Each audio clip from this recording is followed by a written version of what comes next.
Hey now, you're an all-star. Get your game on, go play. Now see, that was the mood tonight in Wagstaff Gymnasium as the best ballers in East Texas took part in the Azalea Orthopedics All-Star Game. This gives high school seniors one last chance to showcase their skills for the hometown fans. So let's get straight to the main event. We'll start with the boys first. Nice East versus West matchup. Ryan Moy capturing the action. Western All-Stars will get off to an early start. Slow comes Alex Maldonado, spots up for three. No diggity, no doubt. But see, Mount Pleasant's James Moore says, anything you can do, I can do better. He nails the three there for the East. Later in the first, Maldonado finds Palestine's Eric Rhodes for three, and he drains it. Even better, look at that hair right there. Ooh-wee, long hair don't care. And this one was all West as they go on to defeat the East 80-52. And let's head on over to the ladies next. This was another exciting matchup between the East and the West. In the first, Gilmore's Destiny Brooks shows her range as she hits from downtown. Oh yeah, we know she can ball. Later in the first, West Russ's Jasmine Session comes up with the steal and takes it coast to coast for the layup. Western All-Stars up 10-9. Next play, John Tyler's Alyssa Mayfield with the, look at this, oh, crossover. That was fancy. She takes it all the way to the house for two. The SFA commit was also named the MVP of this game. Put some respect on her name. Ooh, that rhymed. The West would go on to win 75-61. And while we're talking All-Star games, someone else who knows a thing or two about All-Star games is Tracy McGrady. Today it was announced that the former Houston Rocket will be enshrined in the Basketball Hall of Fame.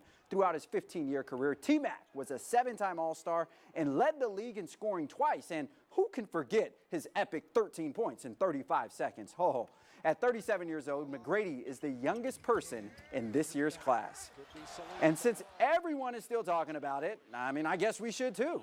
In case you've been living under a rock the last 24 hours, Mississippi State pulled off a historic upset over UConn with that shot right there by Morgan Williams. Not only is MSU headed to the championship game, but they also snapped the Huskies' 111 game-winning streak. That's just crazy saying that. In the words of Kevin Garnett, anything is possible. Anyways, MSU will take on South Carolina tomorrow at 5 p.m. in the title game. Switching gears to the gridiron, the Texas Tech football team boarded buses at 6:30 this morning, traveled 324 miles to Frisco, played their 2-hour spring game there, hopped back on the buses, and then traveled the 324 miles back to Lubbock tonight. Yeah, and what did you do with your Saturday? Texas Tech is the first college team to play at the Ford Center at the Star. Big story of the day is, how can you replace White House native Patrick Mahomes? Well, Nick Shimonek answered that question pretty well. He threw for multiple touchdowns and looked sharp in the pocket all day.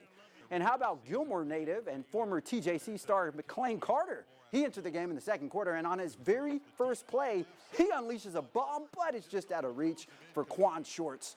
Carter didn't end up throwing for any touchdowns, but he's still making strides on learning the offense. In the end, the red team defeated the black team 49-31. The Red Raiders' next scrimmage is a week from tonight back in Lubbock. And coming up next, oh, it was a perfect day for baseball.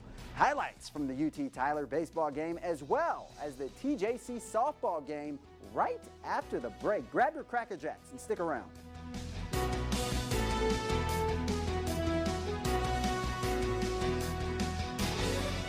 It was alumni weekend for the UT Tyler baseball team over the last couple of days, and nothing makes alums happier than a home team win. And a hot dog, of course. Patriots took on Hardin-Simmons in a doubleheader today. The bottom of the first, after 3 straight walks to load the bases, Daniel Williams takes this ball right here deep to right center. Now, it's not going to leave the park, but at least it does score a run as Tim Hunter tags from third to put the Patriots on the board. Later in the inning, Ben Romines hits a hard grounder, but the shortstop can't handle it. That scores Gunner Quick. Patriots go up 2-0, and that's the only 2 runs they would need. They beat Hardin-Simmons 2-0, and they also beat them 6-5 in the second game to pull off the 3-game sweep. Make the alums happy there. And next, let's head to the softball field where the Apache ladies hosted Northeast Texas in a doubleheader. Pick things up in the bottom of the second. Apache's trailing by 2, but Mackenzie Chatham hits a routine ground out. Shortstop throws a bad ball to first. That allows Shelby Court to score. Later in the inning, Brianna Paysinger says, you know, now is a good time to take the lead. She belts a long ball to center. Center fielder drops it like it's hot. And that will score 2 runs for the Apaches. TJC takes a 3-2 lead, and the Apache ladies end up defeating Northeast Texas 5-2. They also beat them 20-4 in the first game.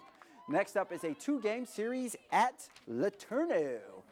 And finally, after the last few weeks of March Madness, the stage has finally been set for the NCAA championship game. Alberto called this, Sasha called this, I didn't call this. North Carolina will take on Gonzaga Monday night at 8:20. And here's the best part, guys. You can catch it right here on CBS 19.